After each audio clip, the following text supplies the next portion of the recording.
Patiño, quien es médico R4 de la Universidad Central del Ecuador, un colega nuestro que está ya a punto de graduarse de médico traumatólogo ortopedista y que se va a ser el encargado de hacer la disertación de los diferentes artículos de este journal. Damos la cordial bienvenida al doctor Carlos Robles, el doctor Carlos Robles, médico traumatólogo ortopedista y subespecialista en la UNAM de México en la subespecialidad de cirugía de columna. Y queremos dar la cordial bienvenida al doctor Jaime Moyano Aguilar, a quien le saludamos y le damos un agradecimiento por haber aceptado esta invitación. El doctor Jaime Moyano Aguilar, doctor en medicina y cirugía en la Universidad Central del Ecuador, especialidad en ortopedia y traumatología, especialista en cirugía de columna, Irmandad da Santa Casa de Misericordia de Sao Paulo, Brasil, especialista en el manejo de la escoliosis, Cleaners Hospital, Hotrel, Dubocet, Lexington, Kentucky, cirujano de columna del Hospital Metropolitano y el Hospital Los Andes de la ciudad de Quito, aquí nuestra capital, vicepresidente de la Sociedad Ibero-Latinoamericana de Columna, SILACO, editor y jefe de la revista de la CEOT, ex jefe del Servicio de Ortopedia y Traumatología del Hospital Metropolitano, miembro activo del NAS, miembro activo de la Sociedad Colombiana de Ortopedia y Traumatología, miembro activo de la CEOT, presidente del capítulo de columna en varios años, y nos da muchísimo gusto una vez más, doctor Jaimito, que usted con toda su trayectoria esté con nosotros aquí en este su servicio, que es el Servicio de Ortopedia y Traumatología. Muy amable, nosotros. Sin más, doctor Carlitos Robles, te dejo con la moderación de esta reunión y invitamos a todos los médicos que se encuentran conectados que por favor tengan muy afiladas sus preguntas y que aprovechemos todo el conocimiento de nuestro invitado académico. Continúas tú, Carlitos. Muchísimas gracias, doctor Soto. Agradezco mucho por permitir que el grupo de columna haga y coordine este tipo de tema para poderlo poner a la palestra para tanto los médicos residentes y los colegas del servicio de médicos tratantes. Y queremos agradecer al doctor Patiño por la intervención que va a realizar y a nuestro invitado especial, al doctor Jaime Moyano, quien tiene una vasta experiencia, una trayectoria impecable, a quien admiro y aprecio mucho. Y le damos la bienvenida al doctor Moyano y le doy la palabra al doctor Patiño para que pueda comenzar con la disertación de su tema. Muchas gracias, doctor Patiño. Gracias, doctor. Buenas noches con todos y todas. Los objetivos en esta charla, perdón, ¿sí me escuchan todos, sí? ¿Sí se me escucha? Sí, sí, Pablo. Ok, perdón, listo. Bueno, los objetivos en la presente charla son el de diagnosticar en forma oportuna la espondilodicitis, el tratarla en forma adecuada, por supuesto, y el énfasis de la presente charla va a ser o aclarar, según medicina basada en evidencia, las controversias que puedan presentarse en relación al manejo de esta patología. Como introducción debemos recordar que la espondilitis infecciosa, espondilodicitis u osteomielitis vertebral es una infección poco frecuente que va a afectar a las vértebras y los espacios intervertebrales. Clásicamente se han descrito tres formas clínicas: una forma hematógena, secundaria a infecciones de origen extraespinal, una forma bien sea postquirúrgica o posterior a un trauma, en la que se da una inoculación directa de bacterias posterior a la cirugía del trauma, valga la redundancia, y por contigüidad, es decir, por una extensión a la columna vertebral de procesos infecciosos de obesidad. Predominan las infecciones piógenas producidas por Staphylococcus aureus, que veremos más adelante, y desde el tejido vertebral la infección puede extenderse y producir graves complicaciones como abscesos epidurales o o una compresión medular. La incidencia parece haber aumentado en los últimos años y en la actualidad las mejores opciones de terapia antimicrobiana y quirúrgica son materia de controversia, como veremos más adelante. No solo destaca el Staphylococcus aureus como productor de esta patología, ¿sí? También se puede acompañar de una infección por bacilos gram negativos en pacientes con adicción a drogas venosas parenterales, infecciones nosocomiales. También está presente un 15-25% de etiología por tuberculosis, los mecanismos de acceso que ya hemos mencionado y las diferentes características anatómicas que vuelven proclive al desarrollo de esta patogenia. Debemos recordar que el tejido vertebral tiene una médula que es muy vascularizada, un flujo de gran volumen pero tortuoso que procede de ramas segmentarias de la arteria espinal posterior que se van a bifurcar para irrigar dos vértebras adyacentes. Las bacterias van a alcanzar el tejido óseo de estas vértebras contiguas, estableciendo un foco inicial de infección que posteriormente se va a extender tanto como al disco intervertebral como a otros espacios vecinos. Ello determina que la presentación más frecuente se dé a nivel de la columna lumbar en un 50-60% de los pacientes, seguida de la cervical, frecuente en pacientes adictos a drogas, y una afectación torácica característica de la tuberculosis. En cuanto a la clínica, pues debemos recordar que esta es habitualmente subaguda, una sintomatología inespecífica, y por ende eso va a condicionar un retraso en el diagnóstico. Uno de los principales síntomas que va a acusar el paciente es el dolor, bien sea a nivel dorsal o lumbar, que aunque es constante puede ser inespecífico y de tipo inflamatorio. Por supuesto, puede haber factores asociados, comorbilidades propias del paciente, como la edad avanzada y la diabetes. La fiebre no siempre va a estar presente. La fiebre es de forma ocasional, con manifestaciones atípicas, como el dolor abdominal, entre otros. Vamos a mencionar un artículo que me pareció interesante. Se publicó en el Journal de Desórdenes Musculoesqueléticos de este año, en donde buscaban los autores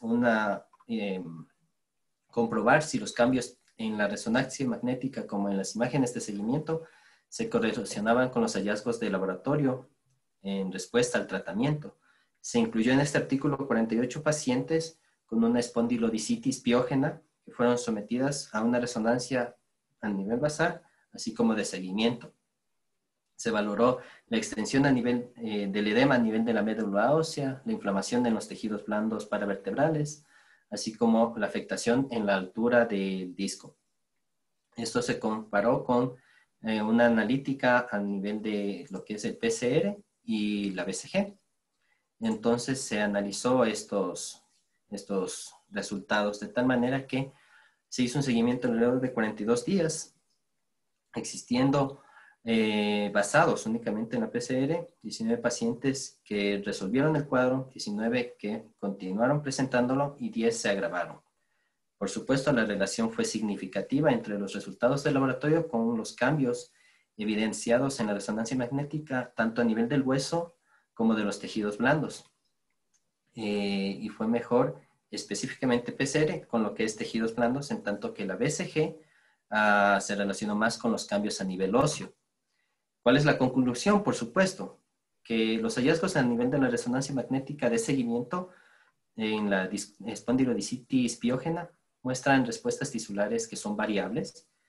La PCR fue mejor relacionada con cambios en los tejidos blandos, mientras que la BCG mostró la mejor asociación a nivel de los cambios de tipo óseo.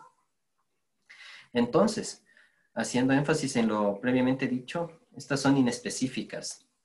Lo que el recuento leucocitario puede ser normal, con una relativa frecuencia, en tanto que la PCR es lo más útil para valorar la respuesta terapéutica. En un estudio propuesto por Chung-Sik et al., se encontró que en la osteomielitis infantil los valores de PCR y BCG se normalizaron durante el tratamiento en un tiempo aproximado de 1 y 3 semanas. En tanto que los valores de BCG son más fluctuantes y pueden variar ampliamente durante el primer mes de tratamiento. Pero en la mayoría de los pacientes existe una respuesta favorable. Vamos a encontrar un descenso significativo durante este tiempo. La radiografía, como parte de las técnicas de imagen, es muy útil. Es un método sencillo, de bajo costo, accesible en la mayoría de unidades, pero nos presenta cambios según la literatura entre la segunda y la cuarta semana. Tenemos cambios que pueden ir desde la desestructuración de los platillos vertebrales, con una disminución a nivel del espacio articular, destrucción ósea de los cuerpos vertebrales, con el consecuente colapso vertebral. Puede haber una esclerosis subcondral. No obstante, es un estudio que va a ser normal en el inicio de la infección y nos puede confundir con una valoración inadecuada a nivel de las partes blandas. La tomografía, por supuesto, nos permite una mejor valoración y extensión de la lesión, pero nos puede dar falsos negativos, en especial cuando se presentan abscesos a nivel epidural. La resonancia magnética es el estudio de elección. Nos va a dar resultados que nos permitan un diagnóstico en más del 90% de los pacientes en las primeras 2 semanas. ¿Sí? Y por supuesto sabemos la limitación que existe, en especial cuando son pacientes que presentan implantes metálicos, particularmente en la espondilodicitis nosocomial secundaria a una intervención quirúrgica. ¿Sí? También otra desventaja de la resonancia es que nos puede arrojar falsos negativos en la detección de meningitis y abscesos epidurales de tipo lineal. La gammagrafía ósea es otra opción valedera en el diagnóstico de esta patología. No obstante, presenta, como sabemos, una menor sensibilidad y especificidad que la resonancia magnética. Bueno, vamos a empezar con un pequeño caso. La temática de esto, lo que buscamos es la participación de todos los asistentes, para lo cual habilitaremos la opción de votación una vez que la lea, ya que no nos permitirá ver las radiografías cuando estemos votando. Se trata de un paciente masculino de 33 años de edad, con antecedentes de abuso de drogas intravenosas. Presenta en la sala de emergencias con un dolor lumbar de intensidad creciente. El examen neurológico está intacto. Los estudios de laboratorio van a revelar un incremento en los leucos de 11,000 con una BCG en 82.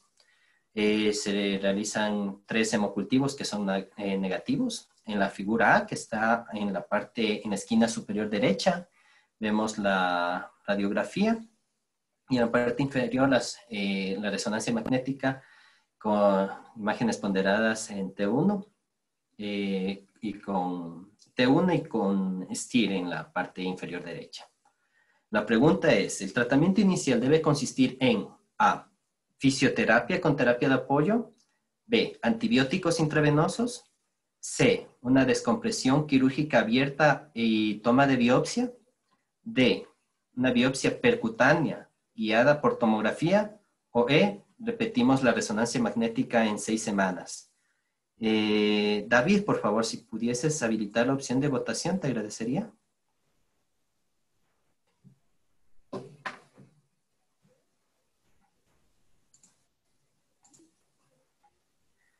Me avisas, por favor, cuando hayan votado todos, si lo pueden hacer en este momento.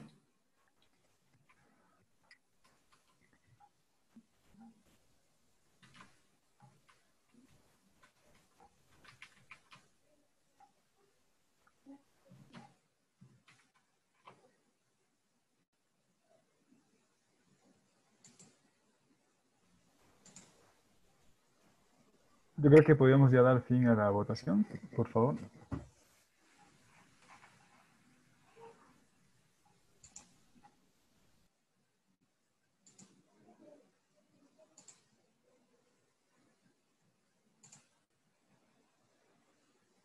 Perfecto, muy bien.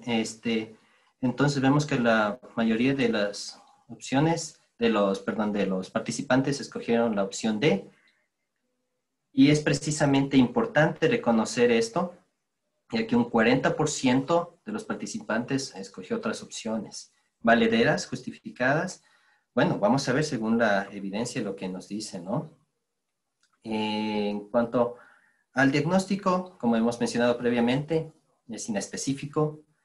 En el diagnóstico diferencial tenemos que valorar patologías como la artrosis, osteoporosis y neoplasias metastásicas, haciendo énfasis en este último, dada el incremento en la expectativa de vida, mejores terapias, tanto de quimio y radioterapia, lo que va a condicionar que también aumente la incidencia de lesiones metastásicas a este nivel. Apoyarnos en la clínica, tanto lo que es laboratorio como radiografía, estudios de imagen. Y, como veíamos en el inicio, de entrada este paciente tomaron hemocultivos que resultaron negativos, ¿sí? Los hemocultivos suelen ser positivos en un margen de 25 a 70%. Debemos recordar que no suele ser una infección polimicrobiana, es decir, que si tenemos un resultado positivo, vamos a orientar la terapéutica en ese sentido. Y lo que analizamos en el caso, si son los cultivos negativos, se recomienda una biopsia guiada por tomografía con una sensibilidad del 50 al 75%, por supuesto, menor a la técnica abierta, pero con las ventajas que sabemos de menor invasión y extravasación de la lesión. Es recomendable al equipo de microbiología que corra los cultivos para todo, aerobios, anaerobios, micobacterias y hongos, dada la gran variedad la gran etiología que puede presentar esta patología. Bien, un momento, Pablo. Muchas gracias por tu intervención. Un resumen bastante bueno y sustentado con bibliografía. Es lo más relevante. Hagamos una pausa. Esta pausa justamente va a ser para aprovechar los conocimientos y experiencia de nuestro invitado y también hacer alusión del caso que se presentó antes. Esta pausa la hacemos porque justamente acaba la parte de diagnóstico. Y, doctor Moyano, una pregunta en cuanto al diagnóstico. ¿Cómo usted aborda el diagnóstico de los pacientes con sospecha de espondilodicitis?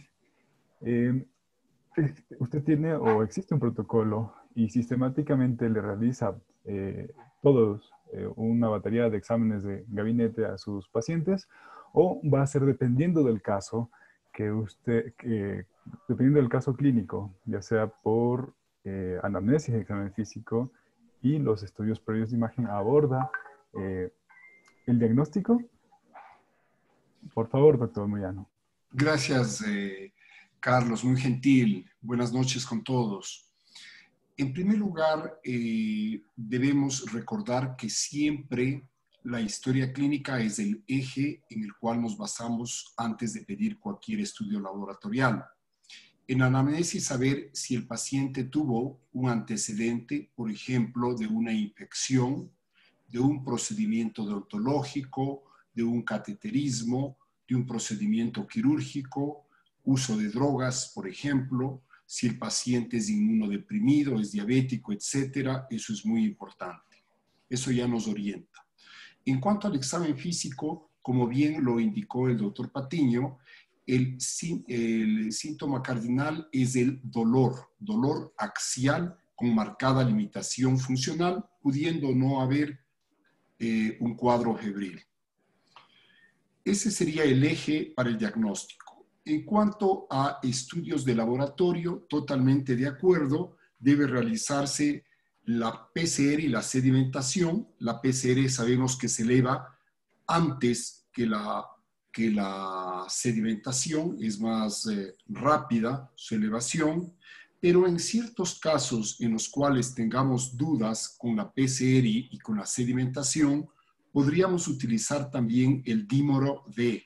El dímero D es muy útil, por ejemplo, en pacientes reumáticos o artríticos que de hecho ya van a tener una elevación baja, pero van a tener de sedimentación y de PCR. Entonces, esto nos evita tener falsos positivos. Y también el dímero D nos permite evaluar casos de baja virulencia en los cuales, por el tipo de germen, la elevación de la velocidad de segmentación y el PCR puede ser muy baja, entonces el dímero D en esos casos nos permite descartar falsos negativos. Eso sería en cuanto a los elementos básicos de laboratorio. En cuanto a los de imagen, totalmente de acuerdo. El más sensible es la resonancia magnética. En casos que no se pueda hacer resonancia magnética, se puede hacer la gammagrafía ósea, que tiene una alta sensibilidad, o también se puede hacer un PET scan. Es otra opción también bastante buena, por ejemplo, en pacientes que tengan implantes metálicos en su columna y la resonancia nos va a dar un artefacto de imagen. El PET scan es un estudio muy adecuado para visualizar este tipo de afectaciones.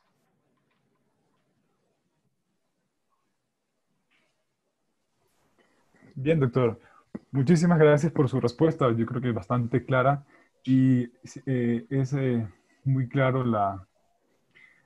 de que la resonancia es la que mayor especificidad nos da y tenemos otras herramientas diagnósticas, entre ellas una gammagrafía.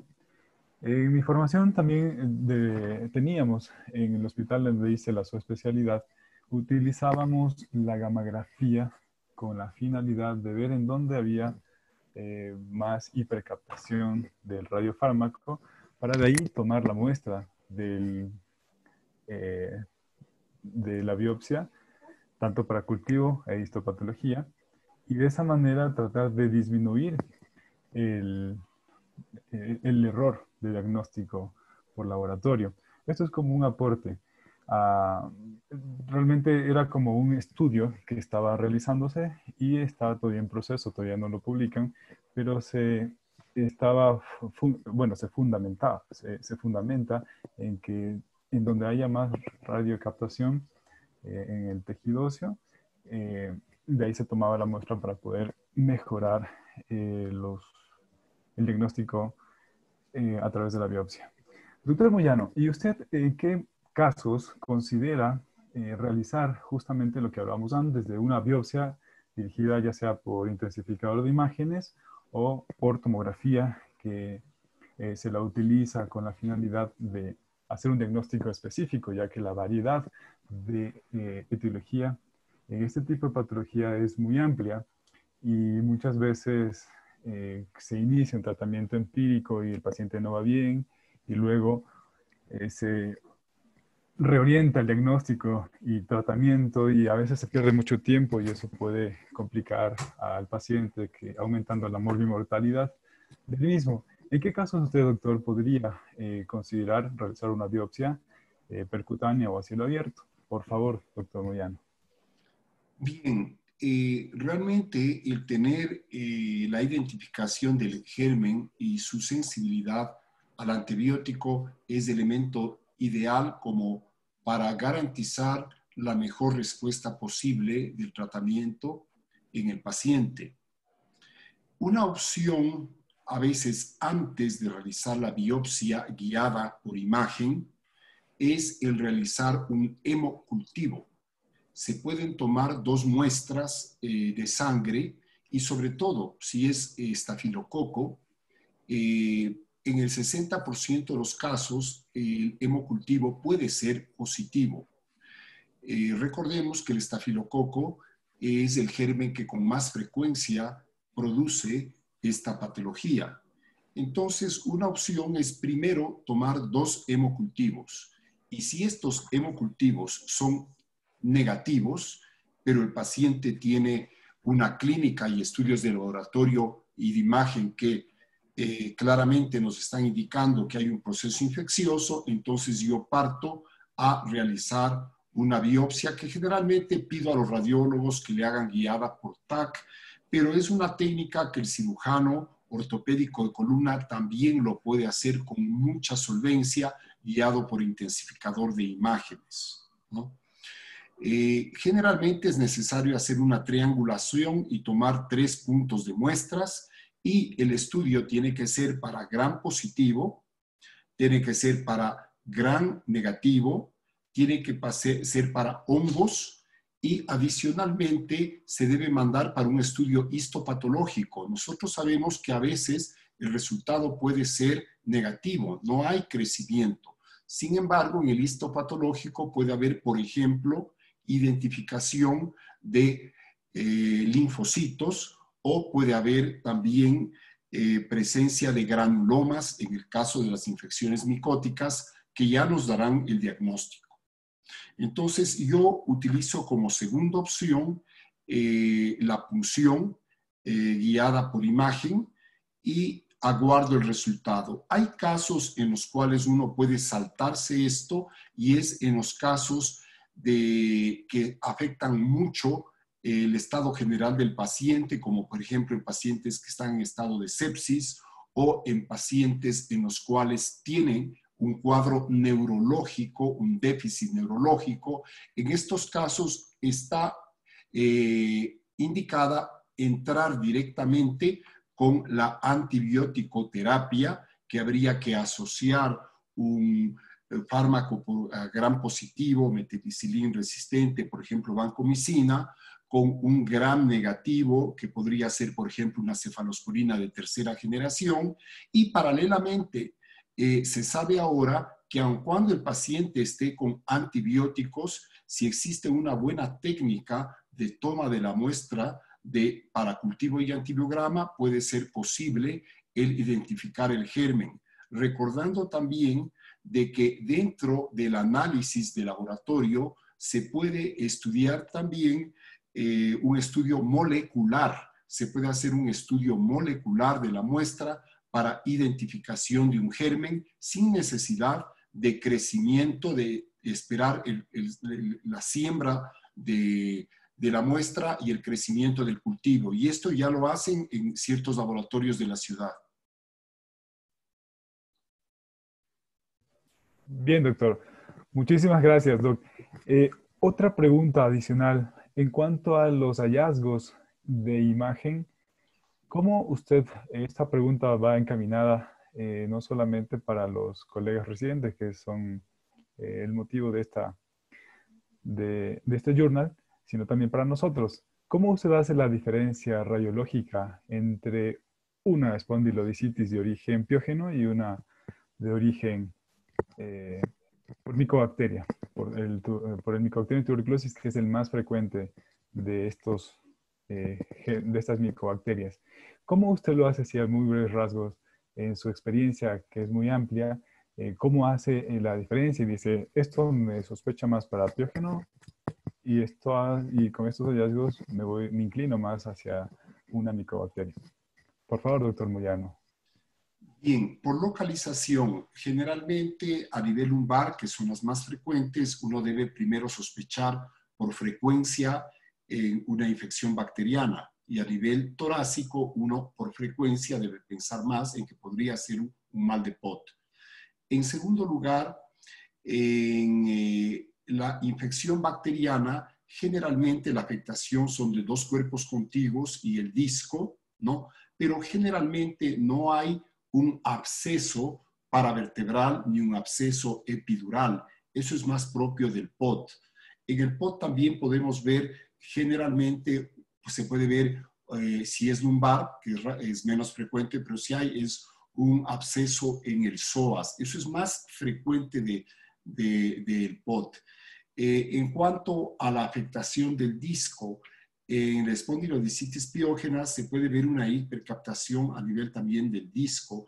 En cambio, en el mal de Pot, el disco no es colonizado por el bacilo tuberculoso, sino que más bien el disco se necrosa por falta de aporte de nutrientes y el disco no es captante. Es decir, se destruyen los cuerpos vertebrales y el disco se necrosa por falta de nutrición, pero no por contaminación.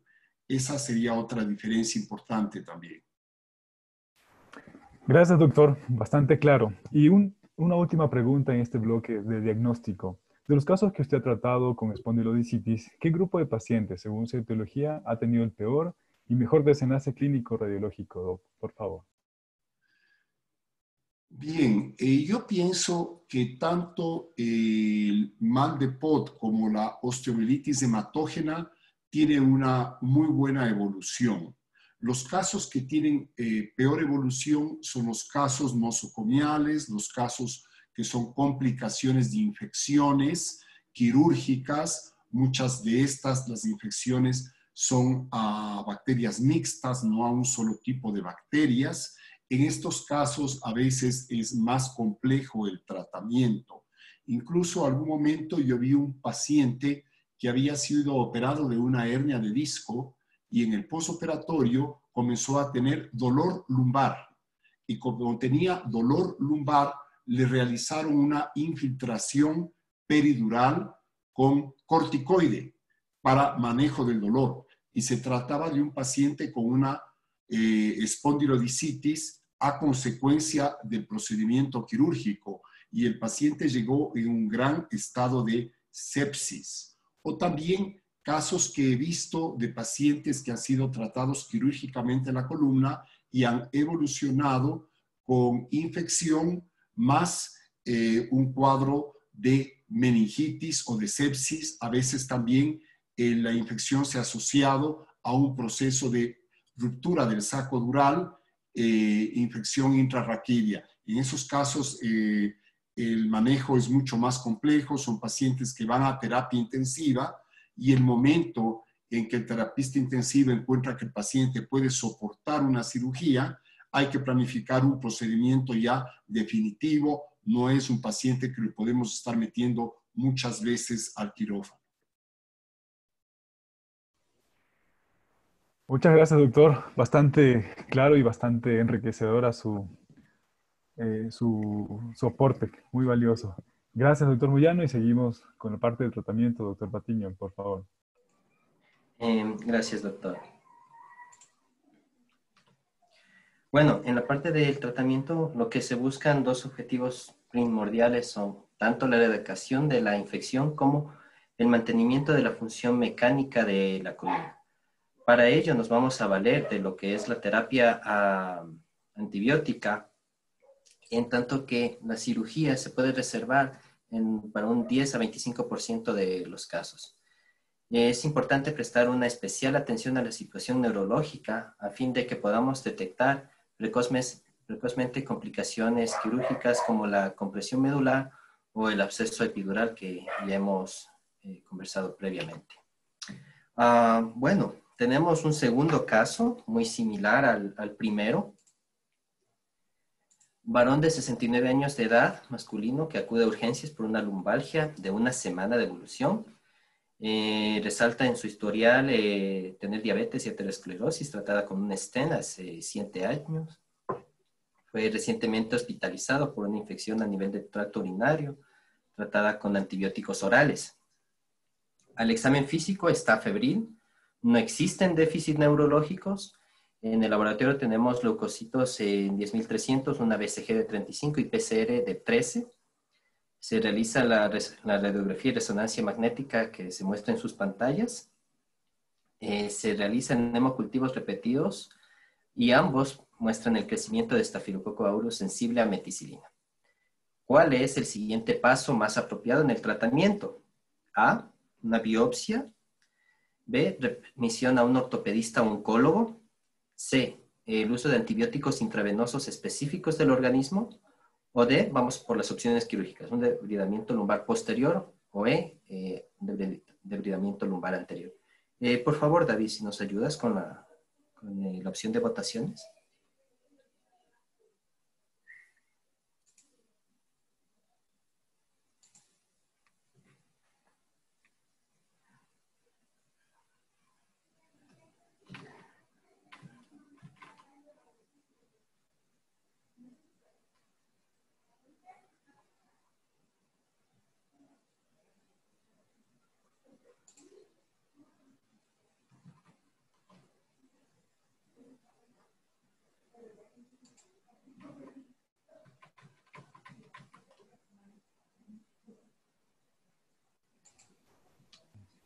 Bien. Muy bien, la mayoría votó por la opción C, que son los antibióticos intravenosos específicos. En este caso, siempre se debe, una vez que ya tenemos el germen aislado con un resultado de sensibilidad y especificidad, en cuanto a la resistencia bacteriana, sí, efectivamente se debe iniciar lo más pronto posible el antibiótico intravenoso. La otra opción que que también votaron era la opción D, un debridamiento lumbar posterior. Doctor Jaime, ¿por qué no hacer en este tipo de pacientes de inicio un debridamiento lumbar posterior o anterior? Por favor, doctor Moyano. Bien, este paciente no tiene déficit neurológico, es decir, un absceso intrarraquídeo que obligue, con cuadro neurológico deficitario, que obligue a hacer un abordaje posterior para un drenaje inmediato. Por otro lado, tampoco tiene destrucción ósea e inestabilidad. Por lo tanto, si tenemos ya identificado el germen, la utilización de la antibiótico terapia prolongada, que puede ir de 6 hasta 12 semanas, dependiendo de la respuesta clínica y de laboratorio, puede ser suficiente en la mayoría de casos para controlar esta infección. Habrá que usar un antibiótico que sea específico, que sea bactericida, ¿no? Eso es muy importante.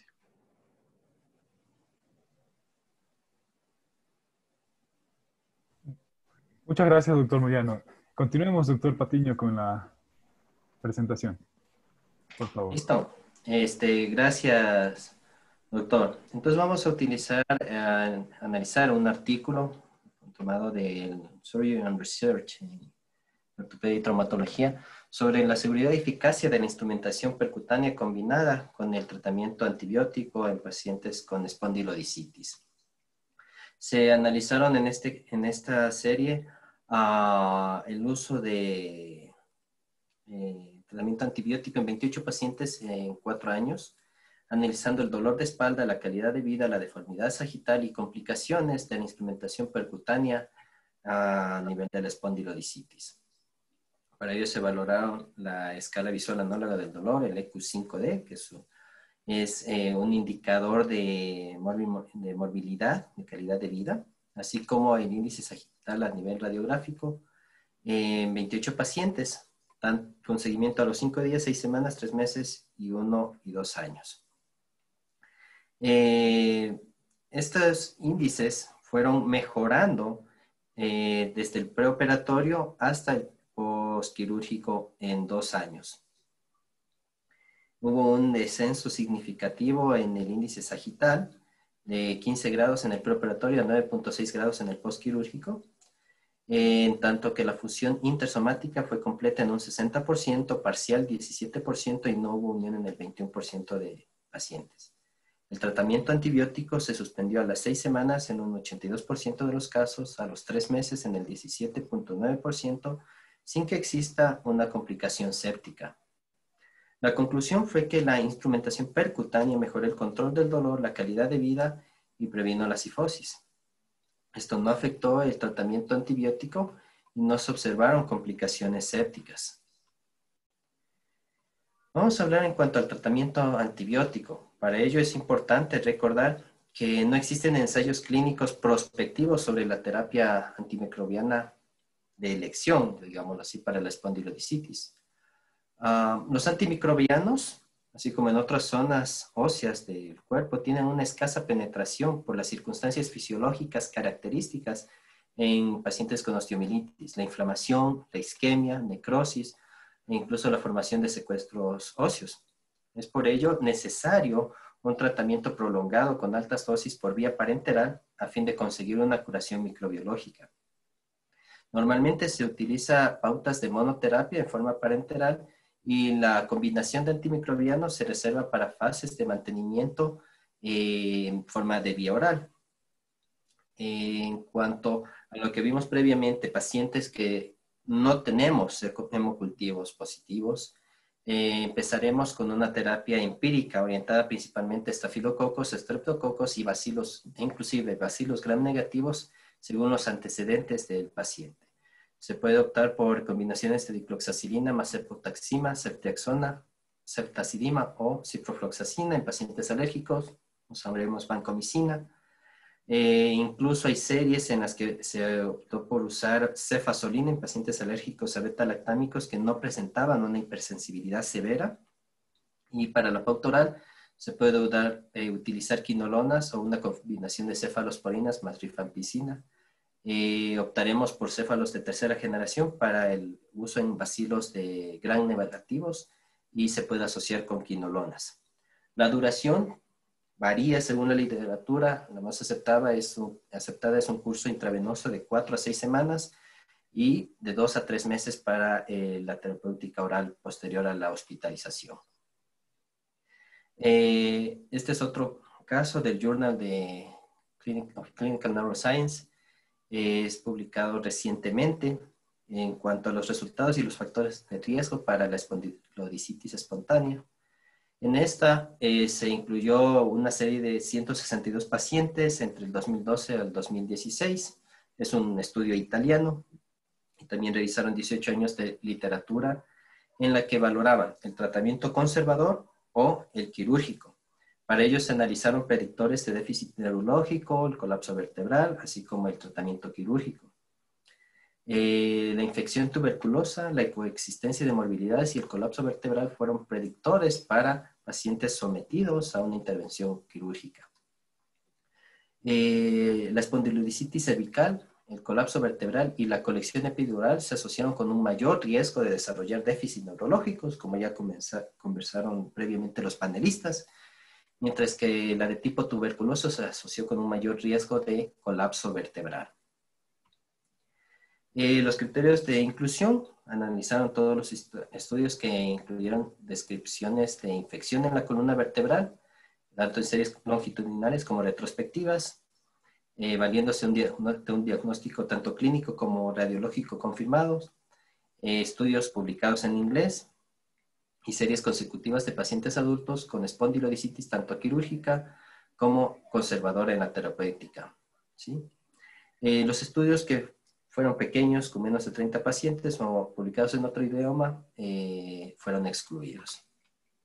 Entonces vemos un manejo en las diferentes series, tanto una combinación del conservador como con el quirúrgico, que abarca desde el año 2000 hasta el último del 2018 por Shook et al. Quisiera analizar únicamente estos dos forest plot. El primero, se ve una mejora en el 80% de los pacientes, ¿sí? No se encontró que fuera significativamente menor en pacientes tratados únicamente con terapia antibiótica en comparación con los tratados quirúrgicamente, ¿sí? Con tasas del 70% para el manejo conservador y el 83% para los de manejo quirúrgico. Igualmente, la mortalidad fue en general un tanto ligeramente superior después del tratamiento quirúrgico. ¿Cuáles son las conclusiones de este metaanálisis? El tratamiento conservador va a tener unas tasas de éxito similares a las del tratamiento quirúrgico, por supuesto con menores tasas de complicaciones y de mortalidad. En los casos en los que no tenemos una indicación absoluta de cirugía, como ya conversamos previamente, debe considerarse un abordaje conservador como un tratamiento de primera línea. Igualmente, debe recomendarse un seguimiento diagnóstico y clínico más estrecho en pacientes con afectación, tanto del tracto cervical como la espondilodicitis tuberculosa a nivel torácico, como mencionó el doctor Moyano, debido al mayor riesgo que pueden estos pacientes de desarrollar colapso óseo y déficit neurológico, por supuesto requiriendo ya una terapéutica quirúrgica. Bueno, mencionar brevemente lo que ya hemos dicho, las indicaciones, una compresión medular para el tratamiento quirúrgico, ¿no? Colapso vertebral, la inestabilidad de la columna, si desea drenar supuraciones por un absceso epidural o paravertebral, un fracaso en el tratamiento conservador o pacientes con un diagnóstico equívoco, tenemos cultivos negativos, optamos por la biopsia. y en especial a nivel cervical o torácico por las complicaciones devenidas de cada una. El tratamiento quirúrgico es muy controversial en tanto a lo que se refiere a la técnica, el abordaje, la necesidad de fijar o no con material de osteosíntesis, la utilización o no de injerto óseo. Voy a incluir un artículo en la revista Spine de este año en las nuevas estrategias quirúrgicas para la espondilodicitis infectiva. Este fue un estudio comparativo retrospectivo que buscaba investigar la efectividad clínica y radiográfica del tratamiento quirúrgico utilizando o bien un abordaje solo posterior o uno combinado, anterior y posterior, en pacientes con espondilodicitis infecciosa, ¿sí?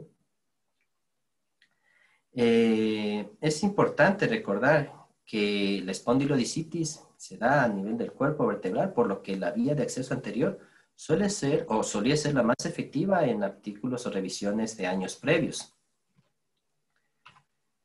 Se incluyeron 79 pacientes que recibieron un tratamiento quirúrgico para la espondilodicitis infecciosa, divididos en ambos grupos, como ya se mencionó, y se buscó diferencias significativas en las radiografías tanto pre como postoperatorias, así como las características clínicas entre los dos grupos. Se analizó en forma logística y multivariadas mediante un análisis de regresión para determinar los factores que afectaron la decisión de un enfoque de tratamiento entre los dos grupos. ¿Cuáles fueron los resultados de esta revisión? Preoperatoriamente, la pérdida de altura inicial, el ángulo de cuña y el ángulo cifótico fue significativamente mayor, por supuesto, en los grupos con los dos abordajes combinados. Y la pérdida de sangre estimada, el tiempo de la cirugía y la mejor puntuación en la escala visual análoga del dolor fue mucho menor en el grupo solo con el abordaje posterior. No hubo una diferencia en el tiempo postoperatorio para alcanzar una fusión sólida. El ángulo cifótico corregido postoperatorio fue de 12.88 en el grupo con los abordajes combinados y de 5.38 para el grupo con el abordaje únicamente posterior. De todos los datos analizados, el ángulo de cuña regional se identificó como un factor que influyó en el uso del abordaje antero-posterior combinado, con una sensibilidad del 60% y una especificidad del 89.8%, por lo que el corte óptimo se estableció en 8.2 grados. Incluí esta imagen para recordar el ángulo de la cuña formado por ambos platillos del cuerpo vertebral afectado, en este caso el ángulo alfa, ¿sí? Y el ángulo beta, que es formado por el ángulo de cifosis, ¿no? Del platillo superior del cuerpo vertebral supradyacente, así como el platillo inferior de la vértebra infradyacente. Las conclusiones: la función intersomática y fijación con tornillos pediculares de nivel largo a través de un solo abordaje posterior demostró ser tan eficaz como un abordaje combinado antero-posterior en el tratamiento quirúrgico de la espondilodicitis infecciosa. Por supuesto, un abordaje solo posterior se recomienda cuando el ángulo de cuña regional es menor de 8.28 grados. En otras complicaciones, con una mayor angulación de cuña, se recomienda o se sigue recomendando el abordaje combinado. En cuanto al tratamiento adyuvante, debemos recordar que el dolor es un síntoma constante que precisa una analgesia adecuada mediante fármacos tanto antiinflamatorios como opioides. La duración es aproximada de 1 a 2 semanas y también hay una indicación para el uso de corsés ortopédicos, ya que proporcionan un alivio sintomático del dolor y permiten la movilización precoz del paciente, que es lo que buscamos, que recupere su funcionalidad y se incorpore a su actividad cotidiana. La mejoría se da en promedio, según las series, entre 3 y 4 semanas. La BCG va a disminuir en mayor de 50% durante el primer mes de hospitalización, en tanto que el PCR tiene un descenso más agudo, especialmente en la primera semana. En cuanto al uso de la radiografía, pues varían las series. Lo ideal, por supuesto, sería el seguimiento con una resonancia magnética, pero hemos visto la importancia del seguimiento laboratorial. Existe una posibilidad de recidivas entre el 5 y 15%. ¿A qué se debe? O bien escogimos mal nuestro antibiótico o estaba en lo correcto, pero lo dimos una duración insuficiente. Recordemos las series que varían entre 4 y 6 semanas de uso de antibiótico parenteral. También, si se optó por un drenaje quirúrgico, este pudo haber sido incompleto. Lamentablemente, esta patología puede dejar secuelas entre un 10 y 30% de los pacientes, principalmente un dolor crónico y en menor proporción un déficit neurológico. ¿Cuáles son los indicadores de mal pronóstico? El déficit neurológico, el que sea un paciente con una infección de orden nosocomial, o si el retraso diagnóstico se da posterior a los 2 meses. Vamos a compartir, para finalizar, un caso clínico.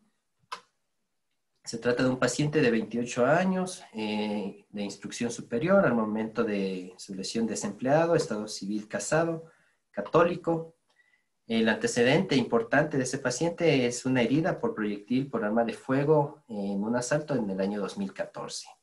Se le realizó una laparotomía exploratoria con anastomosis intestinal por esta lesión en diciembre de ese año, presentando una oclusión intestinal posterior a esta cirugía.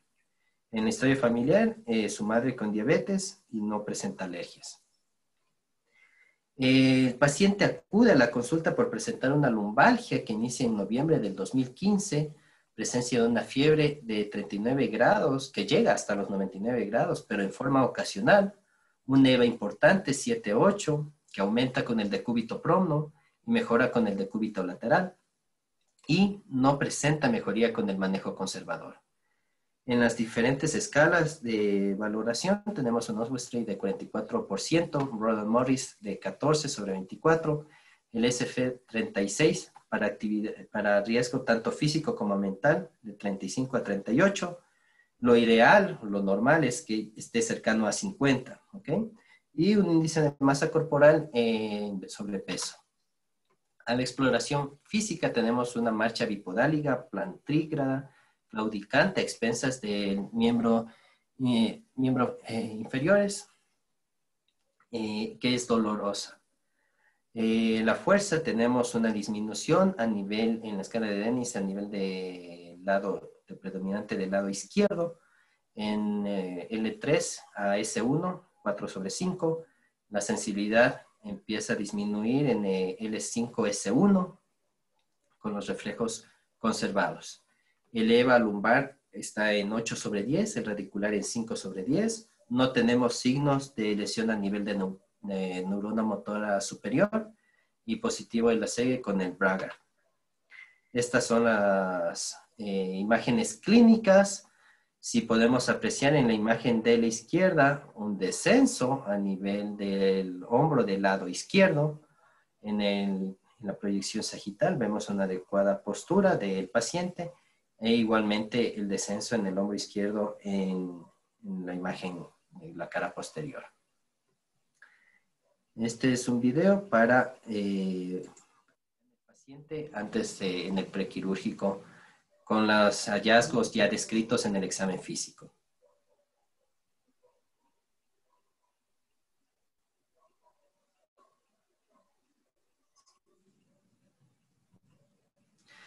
Ya, estas son las imágenes radiográficas en el preoperatorio, evidenciándose el proyectil en nivel del espacio intervertebral, en el espacio discal, entre L2 y L3, en la proyección APET como en la sagital. Estas son las proyecciones funcionales y oblicuas con los mismos hallazgos.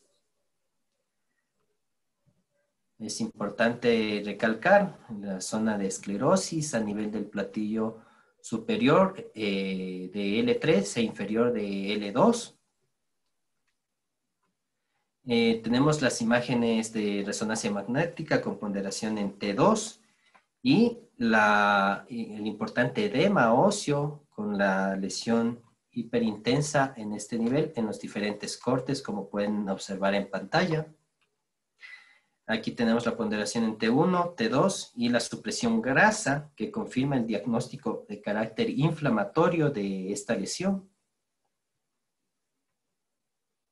¿Sí? Vemos presencia de algo de líquido y el colapso a nivel de los platillos. Se le realiza una neurofisiología en marzo de 2017 cuando se valora a este paciente a los 2 años, presentando una alteración de la vía somatosensorial para tibial izquierdo y dermatomas L4 izquierdo y L5S1 del lado derecho. La electromiografía no mostró datos de alteración, por lo que se le catalogó como una espondilodicitis L2, L3 secundaria a una herida por proyectil por arma de fuego. Se propuso una cirugía mediante un abordaje lateral tramsoas más una disectomía L2, L3 y por supuesto la extracción del proyectil. Estos son la información postquirúrgica. Vemos el posicionamiento del paciente, el decúbito lateral con el planificado para el abordaje tramsoas, así como la identificación en el IRI del proyectil. Se realiza un abordaje pequeño, alrededor de 6 centímetros, y la extracción del proyectil. Se realiza el control a nivel postquirúrgico inmediato. Vemos una recuperación en la escala de Daniels, tanto en la fuerza para el miembro afecto en el lado izquierdo. Se recupera la sensibilidad en la mayoría de los miotomas. Los dermatomas, los reflejos están conservados y la importante reducción en la escala del dolor para el paciente. Mejoría en lo que es la SEG, el Bragard, y tampoco tenemos signos a nivel de neurona motora superior. Este es el paciente en el postquirúrgico.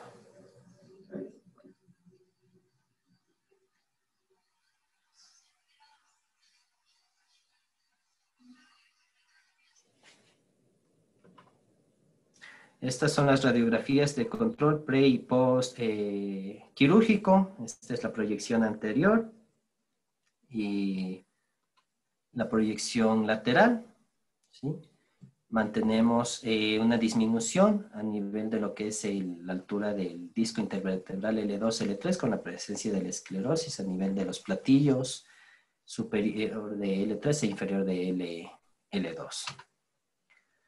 Bueno, ¿cuál es el mensaje final para llevar a casa? Debemos recordar que la espondilodicitis es una entidad que tiene una etiología variada. Tenemos que orientarnos, por supuesto, según las diferentes regiones, cervical, torácica o lumbar. Es importantísimo, es clave en su manejo un diagnóstico oportuno y temprano.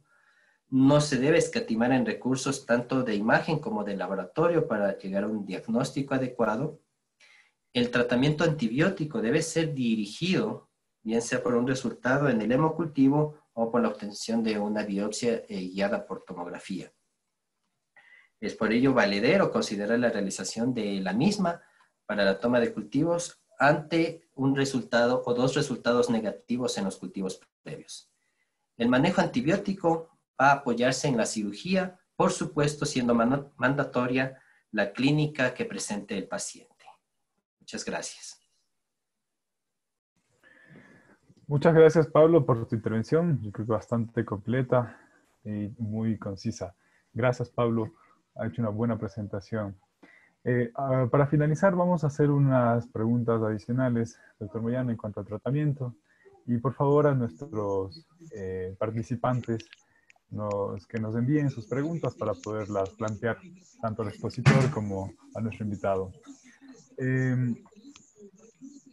Doctor Moyano, ¿usted toma en cuenta o considera parámetros radiográficos para la decisión terapéutica?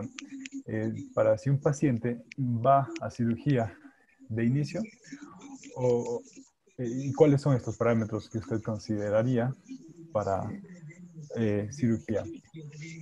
Por favor. Gracias, Carlos. El primer parámetro sería si es que el paciente tiene o no déficit neurológico, por ejemplo, por un absceso epidural o por un fragmento óseo vertebral que esté generando compresión en la estructura neural. Esa sería una indicación absoluta y temprana de cirugía. Una segunda indicación de cirugía sería una lesión importante de la estructura ósea que vaya a generar una inestabilidad mecánica y posteriormente una cifosis. En cuanto a cómo resolver esto o por qué abordaje, tendríamos que indicar que el abordaje posterior básicamente es un abordaje que lo utilizamos más para drenar abscesos epidurales y de paso se puede realizar una instrumentación transpedicular. En cambio, que el abordaje anterior se lo utiliza cuando uno tiene la intención de drenar el material necrótico o el absceso que hay en el disco intervertebral o quiere reconstruir el cuerpo vertebral con colocación de un injerto estructural mecánico o un cilindro de titanio con o sin una placa añadida. Esa sería la observación. En ciertos casos puede realizarse, como por ejemplo en este último caso que se mostró, exclusivamente la extracción del proyectil y puede o no colocarse, idealmente se puede colocar un injerto óseo en el espacio discal para promover una más rápida recuperación del paciente con la integración de ese injerto y evitar la cifosis segmentaria. En los casos de herida por bala, como el caso que presentaron ustedes, en la inmensa mayoría, a no ser que el proyectil esté dentro del conducto raquídeo, uno debe realizar una limpieza superficial de la herida, ¿no? Y no necesita ir a retirar el proyectil si está dentro del cuerpo vertebral, por ejemplo, o dentro del disco. Normalmente de entrada no es indispensable retirarlo. Cuando la lesión por arma de fuego es a través del abdomen y hay lesión del intestino, como el caso que ustedes acabaron de presentar, en estos casos existe un riesgo de infección por gram negativos. Entonces, en estos casos hay que mantener generalmente el antibiótico de 3 a 4 semanas específico para gram negativos y se puede añadir también para anaerobios, por ejemplo, el metronidazol. Seguramente en este paciente que tuvo el proyectil se generó un biofilm y pues solamente la antibiótico terapia no iba a ser suficiente y era necesario retirar el proyectil, totalmente de acuerdo. Cuando hay sitios de difícil acceso, por ejemplo, en columna torácica alta, un proceso infeccioso, es muy difícil ir por delante. Entonces uno puede utilizar el abordaje posterolateral, la costotransversectomía, o el abordaje también denominado de Kapner, resecando la cabeza de las dos costillas en el sitio de la lesión y a través de ese abordaje posterolateral drenar el disco e incluso curetear, eliminar todo el tejido necrótico e incluso colocar un cilindro o una caja para estabilización. Pero normalmente se puede utilizar, como usted lo ha hecho, el abordaje lateral, sea a nivel torácico bajo o a nivel lumbar, que puede ser con una incisión pequeña, o también en ciertos casos lo están haciendo a través de endoscopía. Bien. Muy bien, doctor. Muchas gracias. ¿Y usted considera que, además, en este mismo caso, de que se lo debió fijar o ya lo indicó que se debió también como una opción colocar un injerto de hueso en el espacio para atravesarlo? ¿Y cuánto, si el paciente evoluciona muy bien, usted considera a este paciente justamente tratarlo con una órtesis, en este caso con un corset? ¿Por cuánto tiempo usted lo trataría? ¿O no es necesario en el caso que acabamos de presentar? Bueno, en el caso que acabaron de presentar, yo hubiese hecho lo mismo, posiblemente, porque es un paciente joven con buena calidad ósea, como el proceso se ve que fue un proceso infeccioso de baja virulencia, recién aparece el cuadro clínico después de un año, ¿no? Y se ve un hueso esclerótico, pero sin destrucción ósea.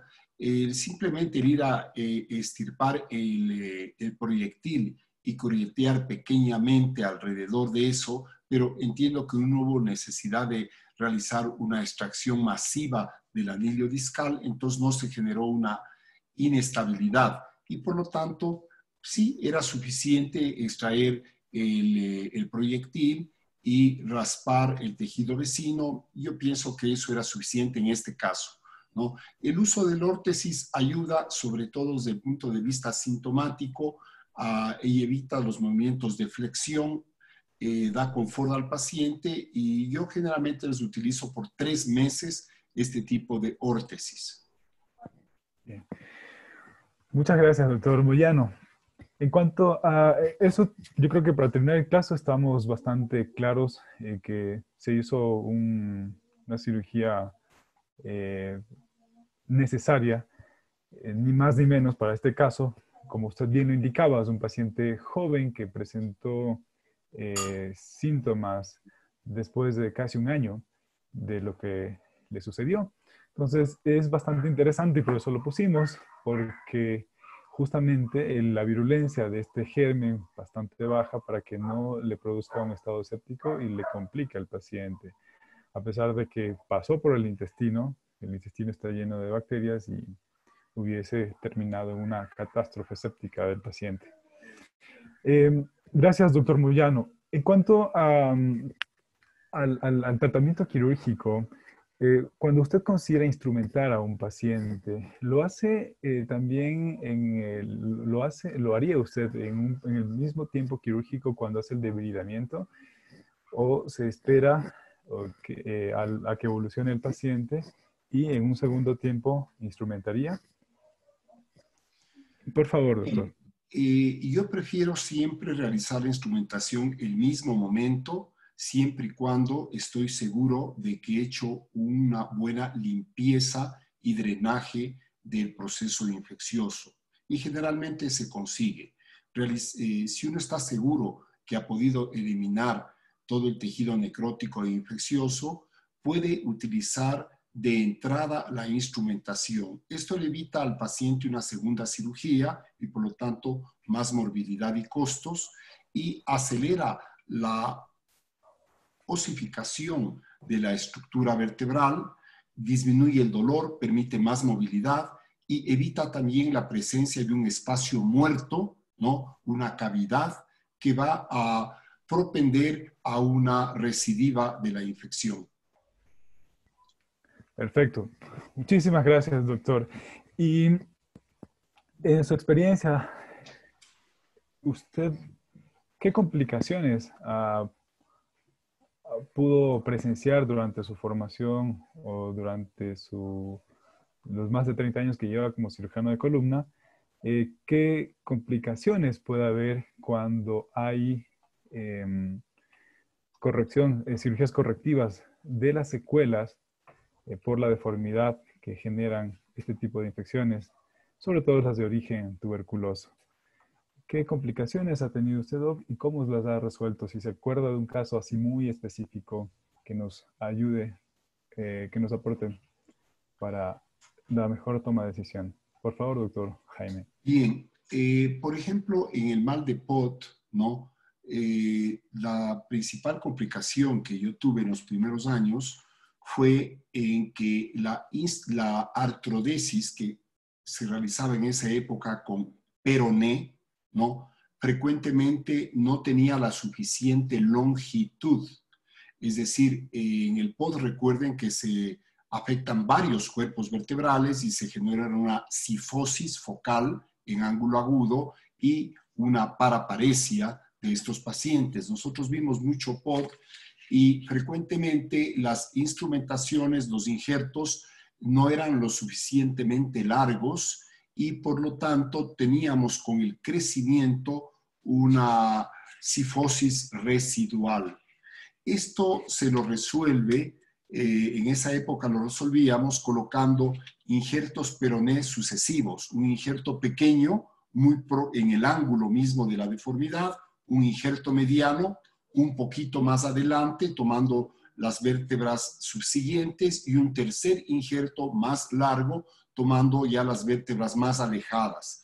Y a más de eso colocábamos injerto de crest ilíaco. Con eso se resuelve ese problema.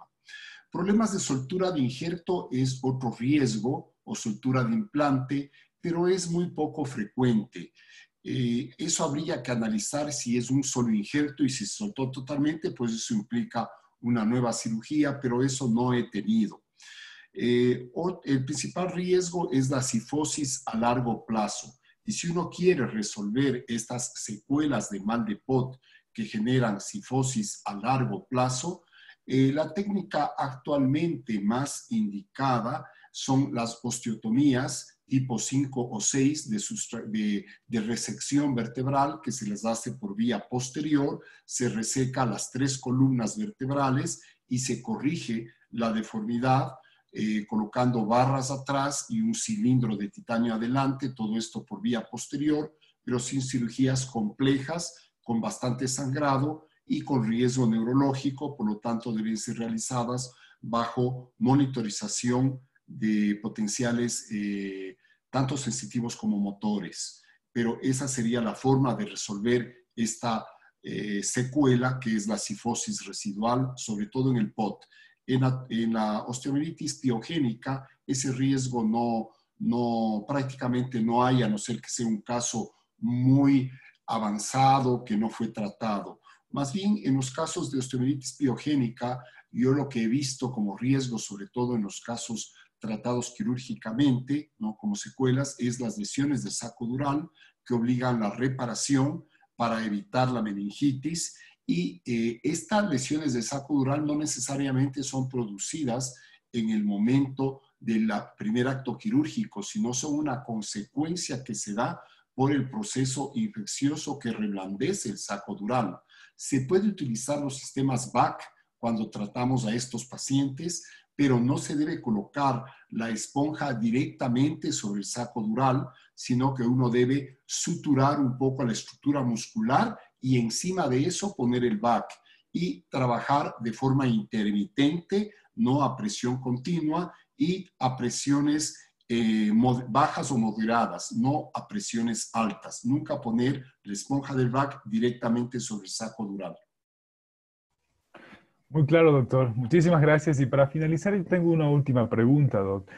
¿Cuál es el mejor momento para tratar las secuelas de infección? Bien, las secuelas deben tratarse cuando uno esté alejado al menos 2 años o más del proceso primario, ¿no? Cuando el paciente tenga un buen estado nutricional y generalmente se los hace idealmente en la adolescencia y si es mujer, después de la menarquia. Ese es el momento ideal para realizar osteotomías de corrección.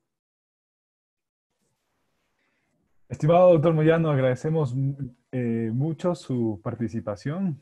Ha sido un momento bastante enriquecedor. Yo creo que ha mejorado nuestro nivel. Y no sé si Pablo tenga alguna pregunta, algún comentario final, o usted, doctor Soto, por favor. Bueno, yo agradecerle muchísimo, doctor Jaimito, el conocimiento, la experiencia que usted tiene definitivamente es muy enriquecedor. La espondilocistitis, pues es una situación que, espondilocitis, pues es algo que no lo vemos o sea, el manejo como tal, en confianza le podemos decir, pues de que definitivamente potencializando nuestro servicio con el doctor Carlitos Robles, pues ya estamos en cierta forma presentando esta cartera de servicios de nuestro hospital. Y el conocimiento que ustedes nos han impartido aquí ha sido muy valioso, definitivamente. Esperemos ir creciendo, esperemos ir poniendo pues la experiencia de Carlitos Robles en el servicio y con sus consejos, doctor Jaimito, pues sabemos de que ya poquito iremos ganando y la ganancia pues es muy fructífera para todos. Una vez más, muchísimas gracias. Pablo, ¿usted quiere hacer algún comentario, alguna pregunta al doctor Jaime o al doctor Carlos? En lo absoluto, únicamente agradecerles por su orientación en la disertación del presente tema. Y claro, pienso que hemos salido enriquecidos en nuestro conocimiento de esta patología que, como lo mencionó, es bastante infrecuente e incluso subdiagnosticada en la mayoría de las veces. Muchas gracias, doctor Moyano, doctor Robles, doctor Soto. Bien. Quisiera agradecerles mucho, doctor Soto, excelente la iniciativa, doctor Robles, doctor Patiño, excelente la estructuración de este webinar, he disfrutado mucho y me ha alegrado mucho verles a todos ustedes. Gracias por la invitación. Gracias a usted, doctor Moyano. Reitero mi aprecio y agradecimiento, no solamente por este momento que fue muy bueno, sino también por la ayuda que constantemente me la ha brindado, y siéntase en su casa en el Hospital Enrique Garcés.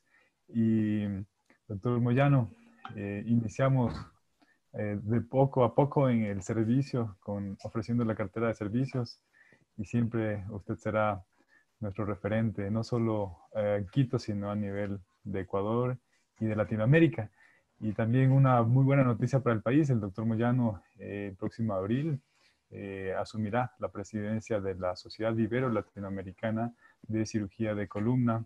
Es un evento que se va a realizar en la Ciudad de México y ahí estaremos apoyando. Doctor, reitero mi agradecimiento por su tiempo tan valioso. Y doctor Soto, gracias por la iniciativa. Doctor Patiño, gracias por la presentación muy buena. Y a todos los médicos posgradistas, tomen en cuenta que esta es una patología que se presenta frecuentemente en nuestro medio. No olvidemos que la tuberculosis cada vez aumenta su incidencia, y que la curva de vida, o la expectativa de vida, perdón, que ha aumentado en los últimos años, hace que tengamos pacientes con mayor comorbilidad y por lo tanto aumenta su incidencia. Tengámosla siempre presente y hay que hacer un diagnóstico y tratamiento oportunos. Reitero mi agradecimiento, y a todos que tengan una feliz noche, y si tienen algo más que aportar, encantado de hacerlo. Gracias. Sí. Muchas gracias. Dejar también, gracias Carlitos, dejar también la invitación. El próximo viernes pues es feriado, no vamos a tener el evento académico del Journal, sino que nos vamos a reunir nuevamente el próximo viernes 16 de octubre. El Journal, el tema del Journal será el uso de células madre en el tratamiento de la patología degenerativa de rodilla. El ponente, el doctor Jorge Pavón, R4 del posgrado de la Universidad Central.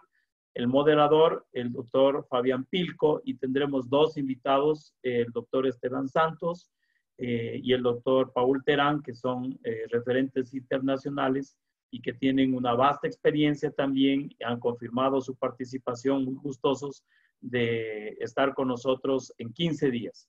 Muchísimas gracias a todos quienes se han conectado, y la invitación nuevamente para que estemos atentos a este journal. Les enviaremos el link de conexión respectiva. Buen fin de semana, que Dios les bendiga y nos vemos en 2 semanas.